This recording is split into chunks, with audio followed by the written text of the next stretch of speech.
जय Hind and hello guys, स्वागत है आपका आपके अपने YouTube चैनल ज्ञानदेह होस्ट में। और इस वीडियो में मैं आपको बताने वाला हूं बिहार तकनीकी सेवा आयोग यानी कि BTSC work inspector and work inspector mechanical online form 2025-2026 के बारे में कि कैसे आपको ये फॉर्म फिलअप करना है। गाइस ये दो आपकी अलग अलग भर्ती है। पहले आपकी BTSC वर्क इंस्पेक्टर की वैकेंसी आई थी जिसके फॉर्म आपके अक्टूबर में स्टार्ट हुए थे और फिर इसकी लास्ट डेट बढ़ते बढ़ते अब आपकी 5 जनवरी 2026 है। और फिर उसके बाद में आपकी BTSC वर्क इंस्पेक्टर मैकेनिकल की वैकेंसी आई जिसके फॉर्म आप लोग 12 दिसंबर से लेकर के 12 जनवरी 2026 तक भर पाएंगे। तो ऐसे में ये आपकी दो अलग अलग भर्ती है और इन दोनों भर्ती पर अप्लाई करने के जो लिंक है और जो एलिजिबिलिटी की इन्फॉर्मेशन है जो कि अभी आप हमारी वेबसाइट पर देख पा रहे हैं, मैं आपको इस वीडियो के डिस्क्रिप्शन में देने वाला हूं। तो आपको अगर इनमें से किसी भी पोस्ट पर अप्लाई करना है तो आप सेम लिंक का इस्तेमाल करके अप्लाई करेंगे और आपको आगे चल करके इस वीडियो में के अंदर बताया भी जाएगा कि कैसे आपको सभी प्रॉब्लम के हल सहित इस फॉर्म को फिल करना है। तो वीडियो को आपको पूरा देखना है। चलिए शुरू करते हैं।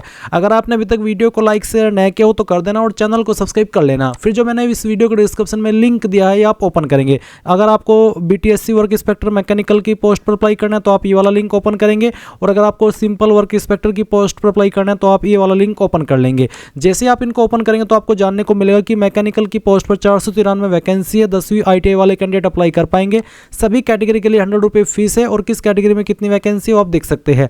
अप्लाई करने के लिए जैसे कि मैंने कहा कि 10वीं साथ ही ITI आपकी machinist, fitter, wireman, electrician trade के अंदर हो या फिर उसके बराबर का कोई अन्य ट्रेड। फिर इसके अलावा एज लिमिट आप यहां पर वेरीफाई करेंगे और सैलरी की इन्फॉर्मेशन भी देख लेंगे। और अगर आपको वर्क इंस्पेक्टर की पोस्ट पर अप्लाई करना है जो कि 11 से 14 पोस्ट पर आपकी भर्ती आई हुई है तो आप यहां पर जानेंगे कि इसमें भी 10वीं और ITI मांगी है, बट जो आपकी ITI है वो आपकी ड्राफ्ट्समैन, सिविल सर्वेवर या फिर प्लम्बर ट्रेड में होनी चाहिए। और फिर इसके अलावा जो आपकी अलग इन्फॉर्मेशन है वो भी आप यहाँ पर देख सकते हैं। अब ये सब इन्फॉर्मेशन आपने यहाँ पर जान लिया। अगर आपको इनमें से किसी भी पोस्ट पर अप्लाई करना है तो आप यहाँ पर इंपॉर्टेंट लिंक के सेक्शन से अप्लाई ऑनलाइन लिंक ओपन करेंगे। आप यहाँ पर इस वेबसाइट पर रिडायरेक्ट होकर के अप्लाई ऑनलाइन लिंक से होम पेज पर आ जाते हैं। तो आपको ऐसे में क्या करना है, आपको नोटिफिकेशन एडवर्टाइजमेंट इस सेक्शन पर आ जाना है। यहाँ पर आ जाने के बाद में जितनी भी वैकेंसी करंट में एक्टिव है BTSC के माध्यम से वो सभी आपको देखने को मिल जाएगी। अभी हम बात करें वर्क इंस्पेक्टर की पोस्ट की तो यहाँ पर आप देख सकते हैं वर्क इंस्पेक्टर मैकेनिकल और नीचे आप 7 पॉइंट पर वर्क इंस्पेक्टर की वैकेंसी देख पा रहे हैं। तो जिस पर भी आपको अप्लाई करना है उसके सामने आप अप्लाई पर क्लिक करेंगे। सभी का अप्लाई करने का लिंक अलग अलग है बट प्रोसेस सेम है क्योंकि गाइज आपकी पोस्ट की क्वालिफिकेशन कम ज़्यादा होती है उस पोस्ट की एलिजिबिलिटी के अकॉर्डिंग, बाकी इंटरफेस बिल्कुल ऐसा ही रहता है। तो आपको जिस भी पोस्ट पर अप्लाई करना है उसके सामने जो अप्लाई का लिंक है आप उसके ऊपर क्लिक करेंगे। इस तरह से आपके सामने इंस्ट्रक्शंस आएंगे एंड देन अब आप यहाँ पर इसके ऊपर क्लिक करेंगे। इसके ऊपर क्लिक करने के बाद आपके सामने इंस्ट्रक्शंस आएंगे। इन सभी को चेक करते हुए आपको इसको इस तरफ टिक कर देना है और फिर आई एक्सेप्ट यहाँ पर क्लिक करेंगे।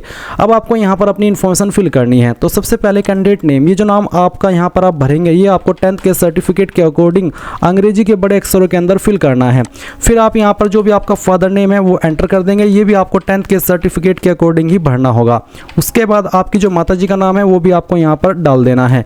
इसके बाद गाइज आप देखेंगे डेट ऑफ बर्थ, तो आप कैलेंडर के ऊपर क्लिक करेंगे, डे सेलेक्ट करेंगे, फिर आपका मंथ और उसके बाद में जो भी ईयर है वो आप यहाँ से सिलेक्ट कर लीजिएगा। फिर आप आपका जेंडर सेलेक्ट कर लेंगे। उसके बाद में आपसे पूछे आर यू मैरिड यानी कि क्या आप शादीशुदा है, अगर है तो यस, नहीं तो आप नो करेंगे। उसके बाद सिटीजनशिप के अंदर आपको सिटीजन ऑफ इंडिया सेलेक्ट कर लेना है। फिर रिलीजन आपका क्या है वो आप यहाँ पर सेलेक्ट कर लेंगे। डोमिसाइल स्टेट यानी कि कौन सी स्टेट के आप निवासी है, अगर आप बिहार के अलावा किसी अन्य स्टेट से है तो आपको यहाँ पर जनरल में काउंट किया जाएगा, इस बात को आपका ध्यान रखना है। और अगर आप बिहार से ही है तो आप यहाँ पर बिहार सेलेक्ट कर लेना। फिर जो आपकी होम डिस्ट्रिक्ट है वो कौन सी है वो आप सेलेक्ट कर लेंगे। कास्ट कैटेगरी आपकी क्या है, general, SC ST EBC BC WS जो भी है वो आप यहाँ पर सेलेक्ट कर लीजिएगा। चलिए यहाँ पर अगर आप जनरल सेलेक्ट करेंगे तो कोई अतिरिक्त ऑप्शन नहीं आएगा, बट अगर आप SC सेलेक्ट करते हैं तो आपको आगे चल करके अतिरिक्त ऑप्शन देखने को मिल सकते हैं जो कि कास्ट कैटेगरी सर्टिफिकेट रिलेटेड रहते हैं। अब आप देखेंगे यहाँ पर इसमें मोबाइल नंबर डालेंगे आप अपना, जो भी आप नंबर रजिस्टर करना चाहते हैं, और उसके बाद में ईमेल ID भी आप यहाँ पर डाल देंगे। फिर अदर डिटेल में सवाल पूछा है are you dependent of freedom fighter यानी कि जो फ्रीडम फाइटर थे, स्वतंत्रता सेनानी थे, क्या आप उनके आश्रित है, उस फैमिली से बिलोंग करते हैं, आप उनके पोता पोती है, अगर हाँ तो यस, नहीं तो आप नो करेंगे। आर यू हैंडीकैप्ड दिव्यांग, अगर आप दिव्यांग है तो यस, नहीं तो आपको नो करना है। फिर एक सवाल है, क्या आप सरकारी कर्मी है या फिर थे नियमित संविदा, चाहे नियमित थे चाहे फिर संविदा वाले, अगर आप ऐसे कैंडिडेट है तो आप यस करिएगा, नहीं तो नो कर देना है। फिर इसके बाद देखेंगे कैंडिडेट परमानेंट एड्रेस, तो जो आपका परमानेंट एड्रेस है वो आपको फिल करना है। इसमें यहाँ पर आप नेम CO में जो आपका फादर नेम है वो आप डाल देंगे, फिर आपका जो बाकी का एड्रेस बचता है जैसे कि हाउस नंबर या फिर विलेज वो आप यहाँ पर लिखेंगे, आपका पोस्ट ऑफिस या स्ट्रीट नंबर वो क्या है वो आप डाल देंगे। मैं आपको सजेस्ट करूँगा नेम CO में फादर नेम डालने के बाद में इन 2 लाइन के अंदर जो भी आपका एड्रेस बचता है स्टेट, डिस्ट्रिक्ट और पिन कोड को छोड़ करके वो आप इन 2 बॉक्स के अंदर फिल कर देंगे। उसके बाद यहाँ पर स्टेट और आपकी डिस्ट्रिक्ट आ चुकी है, ब्लॉक नेम आपको सिलेक्ट कर लेना है और इसके बाद में आप यहाँ पर पुलिस स्टेशन अपना सिलेक्ट कर लेंगे नज़दीकी वाला, और विलेज नेम कौन सा है वो आप यहाँ पर सिलेक्ट कर लेंगे जो आपके सामने यहाँ पर आ रहा है। अगर लिस्ट में तो अच्छी बात है, नहीं तो आप अदर विलेज सेलेक्ट कर सकते हैं और खुद से अपने विलेज का नाम दे सकते हैं, और अगर आपका विलेज यहीं पर है तो आप यहाँ से सेलेक्ट कर लेना है। वैसे ये ऑप्शन ऑप्शनल है, यानी कि अगर आप इसको यहाँ पर खाली भी छोड़ देंगे तो भी आपके फॉर्म के ऊपर कोई गलत प्रभाव नहीं पड़ेगा। इसके बाद जो आपका पिन कोड है वो आप यहाँ पर डाल देंगे। फिर आएगा आपका एकेडमिक क्वालिफिकेशन, तो सबसे पहले आप 10वीं की इन्फॉर्मेशन देंगे, 10वीं आपने किस बोर्ड के द्वारा की है वो बोर्ड आपको यहाँ पर सेलेक्ट कर लेना है। ये सिलेक्ट करने के बाद में आप यहाँ पर इसमें देखेंगे ईयर ऑफ पासिंग, तो किस ईयर के अंदर आपने आपकी 10वीं पास की है वो आपको सिलेक्ट कर लेना है। ये सिलेक्ट करने के बाद देखेंगे आपका रोल नंबर, तो जो भी आपका 10वीं का रोल नंबर था वो आप यहाँ पर एंटर कर दीजिएगा। फिर एवेल्यूएशन टाइप क्या था, इनके नंबर आपके किसके अंदर थे, marks, percentage, grade, point system, CGPA या फिर अदर। तो मेरे यहाँ पर परसेंटेज थे, मैं परसेंटेज सेलेक्ट कर लेता हूँ। परसेंटेज सेलेक्ट करने पर आप यहाँ पर आपकी जो परसेंटेज है वो डालेंगे और अपनी डिवीज़न सेलेक्ट कर लेंगे। अगर आप मार्क्स सेलेक्ट करते हैं तो आपको यहाँ पर तीनों चीज़ें भरने का मौका मिलेगा, यानी कि कितने नंबर आपको आए थे वो भी डाल सकते हैं और कितने में से आए थे वो भी आप यहाँ पर एंटर कर सकते हैं। और उसके बाद में जो आपकी परसेंटेज है वो कैलकुलेट कर ली जाएगी और डिवीज़न आपकी क्या है वो सिलेक्ट कर लेंगे। डिवीज़न मींस अगर आपके 60+ परसेंटेज रहते हैं वो आप फर्स्ट डिवीज़न में आते हैं, जिनके 45 से लेकर के 59 के बीच में होते हैं वो सेकंड डिवीज़न, और जिनके 33 से लेकर के 45 के बीच में रहते हैं वो थर्ड डिवीज़न में आते हैं। तो अगर आपको पता है, आपको इस समझ में आ गया तो सिलेक्ट कर लेना, नहीं तो आप NA भी सिलेक्ट कर सकते हैं, आपकी चॉइस है। और अगर आपके नंबर CGPA के अंदर है तो आप यहाँ पर CGPA वाला ऑप्शन सेलेक्ट करेंगे और आपको कितनी CGPA आई थी वो आप ऑब्टेन्ड में लिखेंगे और कितने में से आई थी वो आप यहाँ पर मैक्सिमम में लिख देंगे, और इसी तरह से आप जानकारी देंगे जैसे कि भी आपने मार्क्स की भरी है। तो आपको यहाँ पर मैंने तीनों तरीके की बता दी है कि अगर आपके नंबर मार्क्स में है तो कैसे भरने हैं और CGPA में है तो कैसे भरने हैं। इसके बाद आप देखेंगे नीचे एक लाइन है, हैव यू कंप्लीटेड इंटरमीडिएट, क्या आपने 12वीं भी कर ली है। अगर कर ली है तो आप इसको टिक कर देना, और टिक करने के बाद में यहाँ पर इंटरमीडिएट सेलेक्ट कर लेना। अगर आपने डिप्लोमा किया है 12वीं की जगह पर तो आप इक्विवेलेंट सेलेक्ट करके आपके डिप्लोमा की जानकारी दे सकते हैं, कौन सा डिप्लोमा है वो आप लिख सकते हैं। बट अगर आपने 12वीं ही की है तो आप इसको सिलेक्ट करेंगे। उसके बाद सेम वे में आपका जो बोर्ड नेम है वो सिलेक्ट कर लेंगे। फिर आपको बताना है कि किस साल के अंदर आपने इसको पास किया है। फिर आप यहाँ पर बताएंगे कि आपका 12वीं का रोल नंबर क्या था और नंबर आपके किसके अंदर है वो सिलेक्ट कर लेंगे। अगर मार्क्स तो आपको बताना है कि आपको कितने नंबर आए थे और कितने में से आए थे वो आप यहाँ पर मैक्सिमम में लिखेंगे, परसेंटेज आपकी आ जाएगी। फिर आप आपकी डिवीज़न सेलेक्ट कर लेंगे। इसके बाद नीचे आती है क्वालिफिकेशन डिटेल में इसेंशियल क्वालिफिकेशन, यानी कि आपकी ITI की क्वालिफिकेशन। तो आप यहाँ पर इसमें सेलेक्ट कर लेंगे कि आपकी ITI इनमें से कौन से ट्रेड में है, इनमें से किसी एक ट्रेड में होनी चाहिए, तो वो ट्रेड आपको यहाँ पर सिलेक्ट कर लेना है।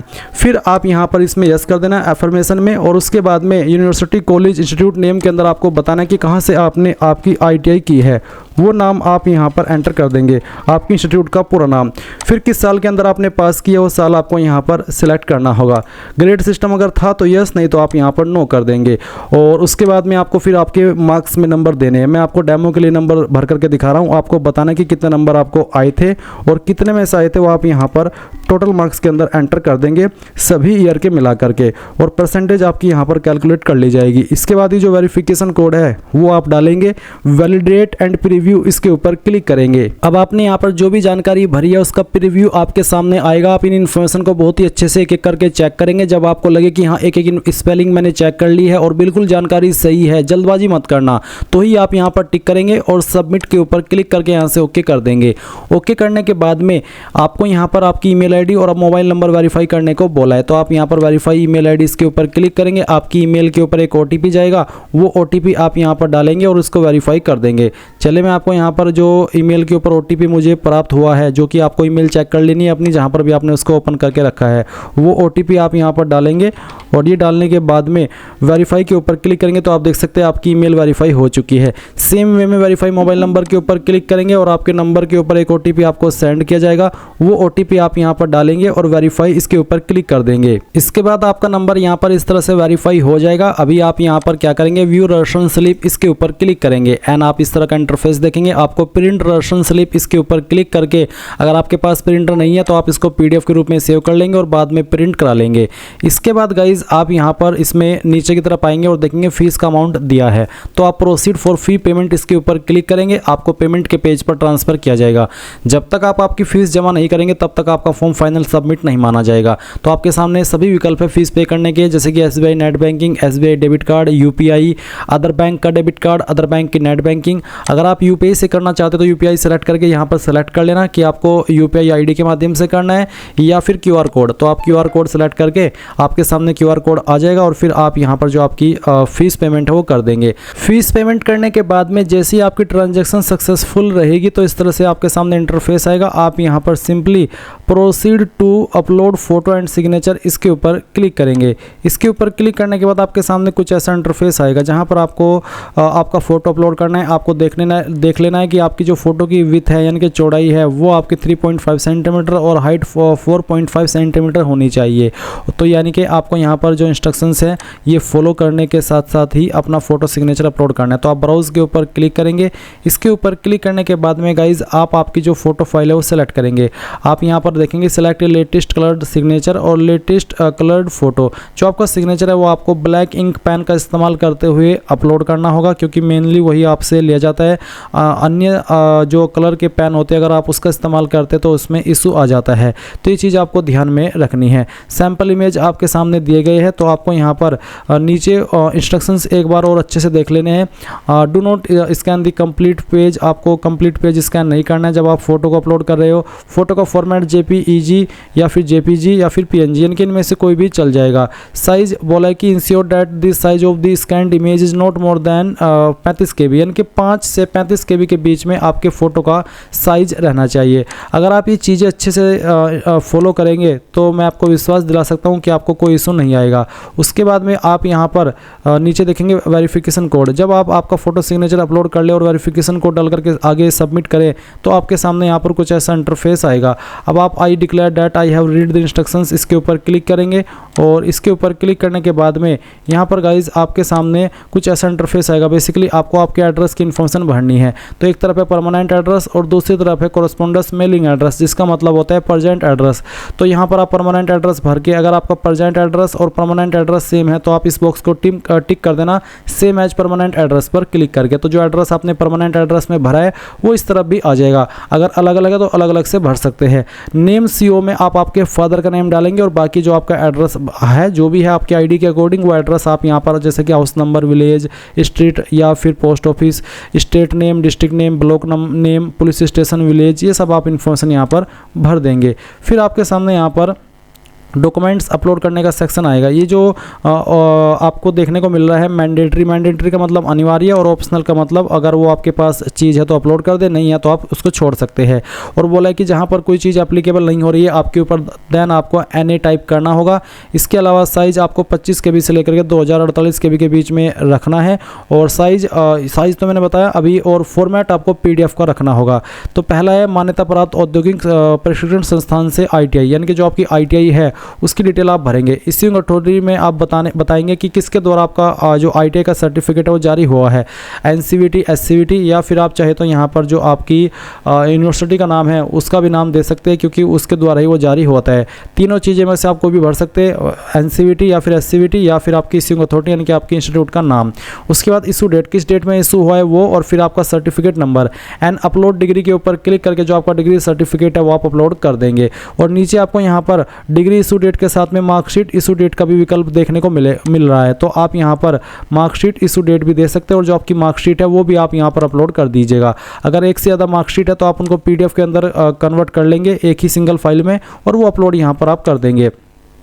इसके बाद में आपके सामने यहाँ पर नीचे की तरफ आएगा जो कुछ और डॉक्यूमेंट्स है, document of qualification Aadhaar card में आप यहाँ पर इश्यूइंग अथॉरिटी देंगे। अगर जैसे कि मैंने अभी बताया कि अगर कोई उसके ऊपर एप्लीकेबल हो रही है तो आप भर देंगे। वैसे आपका जो आधार कार्ड है वो जारी होते हैं UIDAI के द्वारा, और इशू डेट किस डेट में हुआ है, और उसके बाद में सर्टिफिकेट नंबर में आपका जो आधार कार्ड का नंबर है वो आप दे सकते हैं। ये ऑप्शनल है, अगर देना चाहे तो दे दीजिए, नहीं तो आप चाहे तो इसको खाली छोड़ सकते हैं। फिर आप एज प्रूफ में या तो 10वीं का सर्टिफिकेट दे दीजिए, या फिर जो आपका जन्म प्रमाण पत्र बना हुआ है तो आप उसकी जानकारी दे दीजिए। तो आप यहाँ पर एज प्रूफ में किसके द्वारा वो जारी हुआ है, अगर आपको पता चल रहा है कि किसके द्वारा आपका जारी हुआ है, या फिर अगर आप 10th का सर्टिफिकेट दे रहे हैं जिसमें कि आपकी DOB लिखी गई है, तो आप बताइए कि आपका सर्टिफिकेट किस बोर्ड के द्वारा जारी हुआ है, Bihar board, UP board, ICSE board, CBSE board, और फिर इशू डेट और उसके बाद में सर्टिफिकेट नंबर। उसके बाद अपलोड योर ITI मार्कशीट, आपका जो ITI मार्कशीट है वो आपको यहाँ पर अपलोड करना है। फिर ITI का सर्टिफिकेट अगेन अपलोड कर देना है, मैट्रिकुलेशन यानी कि 10वीं का सर्टिफिकेट, और फिर यहाँ पर जो 10वीं की मार्कशीट है वो अपलोड करनी है। अगर आपका 10वीं का मार्कशीट और सर्टिफिकेट अलग अलग है तो दोनों में आपको सेम फाइल अपलोड कर देनी है। अगर 10वीं का सर्टिफिकेट और मार्कशीट अलग अलग है तो अलग अलग अपलोड करना है। अगर सेम ही है मार्कशीट भी और सर्टिफिकेट भी, तो जो आपने 5th पॉइंट में अपलोड किया है वो आप 6th पॉइंट में भी अपलोड कर देना। ये सभी डॉक्यूमेंट आपको बहुत ही अच्छे से ध्यानपूर्वक अपलोड करने, सभी का फॉर्मेट PDF का रखना होगा। साइज 25 से 2024 KB के बीच में रखना है, यानी कि 25 KB से लेकर के 2 MB के बीच में आप फाइल का साइज रख सकते हैं। तो जैसे ही आप इन फाइल को सिलेक्ट कर ले तो आप यहाँ पर पहले सेव एज ड्राफ्ट के ऊपर क्लिक करके इस डिटेल को सेव कर ले, और फिर आप यहाँ पर सेव नेक्स्ट के ऊपर जैसे क्लिक करेंगे आपके सामने आपके फॉर्म का प्रीव्यू आ जाएगा। इन जानकारी को चेक करते हुए आप यहाँ पर I accept the about declaration में प्लीज सेलेक्ट के ऊपर क्लिक करके यस करेंगे, और फिर प्रीव्यू फॉर्म के ऊपर क्लिक करके जो भी इन्फॉर्मेशन आपने अभी तक भरी है उन सभी को चेक कर लेंगे। जब आप पूरी तरीके से श्योर हो जाए कि मैं सभी इन्फॉर्मेशन भर चुका हूँ, तो आप यहाँ पर I have verified and confirm that all the details furnished by me, इसके ऊपर टिक करके आप यहाँ पर इसको सबमिट कर देंगे। जैसे ही सबमिट करेंगे, सबमिट एप्लीकेशन फॉर्म के ऊपर क्लिक करके क्या वेरिफिकेशन को डालते हुए, तो जो आपका फॉर्म है वो सबमिट हो जाएगा और आप अपने फॉर्म का फाइनल प्रिंट आउट ले पाएंगे। इस तरह से गाइज आप लोग इस फॉर्म को भरेंगे। आई होप ये प्रोसेस आपको सब कुछ समझ में आ गया होगा। अगर अभी भी आपका कोई सवाल डाउट रह गया हो तो आप कमेंट के माध्यम से पूछ लीजिएगा। ये थी आपकी BTSC Bihar work inspector online form 2025 के बारे में कंप्लीट जानकारी। Thanks for watching. जय हिंद।